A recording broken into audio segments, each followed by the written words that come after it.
Les cendres sont pour nous le signe de notre entrée en carême. Les cendres nous rappellent que nous sommes des êtres fragiles, des gens faibles, et que quelque part notre destinée, donc après notre passage sur terre, c'est vers Dieu. Et nous passons inévitablement nous passons en état de cendre, c'est-à-dire poussière. Donc les cendres, voilà, quelque part nous rappellent cette conversion que nous avons à faire, notre état de créature, hein, que notre orgueil voudrait quelquefois nous faire oublier que nous sommes des créatures et que nous devons nous tourner vers notre Créateur qui sans lui notre vie tombe en ruine. Donc Dieu, voilà la signification des cendres. Pour ces enfants donc, qui les ont reçus, c'est comme j'ai eu à le leur dire, ça doit être un moment de joie, au moment où ils doivent revenir vers Dieu et lui dire une fois encore qu'ils l'aiment de tout leur cœur. Est-ce une obligation de les recevoir en ce mercredi des cendres? C'est une démarche de foi. Si on ne peut pas les recevoir, cela ne veut pas dire que, voilà, comme le pensent certains, il nous arrivera un malheur peut-être. Mais non, loin de là. Celui qui n'a pas pu venir à une célébration peut ne pas demander à recevoir les sangs. Normalement, c'est ceux qui viennent qui doivent les recevoir après avoir écouté la parole de Dieu, après avoir fait une révision de vie, c'est eux qui doivent se dire, qui doivent les prendre pour quelque part marquer leur désir de se convertir, pour exprimer leur désir de se convertir plutôt. Voilà. Si on ne les reçoit pas, on peut vivre tout autant le carême. Pour un bon temps de carême, comme je viens de le dire aux enfants, et m'adressant aux adultes aussi, chacun a ses chaînes.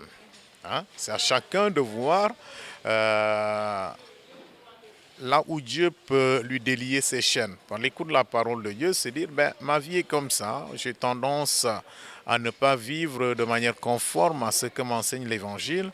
Voilà, donc un moment propice pour me lancer dans cet entraînement, hein, à revenir à Dieu. Voilà. Parce que c'est cela le carême, un entraînement au combat spirituel, un entraînement pour mieux nous centrer sur Dieu. Parce que le quotidien nous le fait quelquefois oublier. Ouais. Les recommandations, c'est cela, c'est de savoir les chaînes qui nous lient, qui nous empêchent d'être totalement adjus à nos frères et sœurs. Et cela, l'Évangile nous le propose. Cela passe par la prière, un moment plus d'intimité avec le Seigneur, le partage et le jeûne. Voilà, pour faire de la place à Dieu et à nos frères et sœurs. Parce que ce que nous économisons en ne mangeant pas, en nous privant de certaines choses, en étant plus disponibles aux autres, donc nous le faisons pour le bien de nos frères et sœurs. Le jeûne catholique, est-ce que c'est réellement se priver des trois repas ou comment est-ce qu'on doit jeûner? Il y a la question de la privation. Elle ne se limite pas à la nourriture. On a très souvent tendance à tout centrer sur la nourriture, sur le manger. Alors qu'il y a plein de choses dont on doit se priver. C'est ce que j'ai essayé de dire, chacun a ses chaînes. Je sais que, par exemple, j'ai du mal à résister à la cigarette. Le temps de carême est là, au tabac, le temps de carême est là pour me dire, ah, tous les jours je fumais 2 paquets, mais je vais quand même me priver. Je fume un seul ou bien beaucoup moins. Tout ça, ce que j'économise me permet de venir en aide à quelqu'un qui en a besoin. Ça peut être autre chose aussi. La nourriture, comme je viens de le dire, on se prive de nourriture, c'est pour pouvoir venir en aide aux pauvres. Donc tout n'est pas centré sur le manger, sur la nourriture. Il y a plein de choses qui nous tiennent en esclavage. On a parfois pas le temps de rester avec sa famille. En tant que père de famille, on revient du boulot, on est devant l'ordinateur. Nos enfants ont besoin d'une certaine présence. Il faut être présent à sa famille, à ses enfants, aux personnes seules.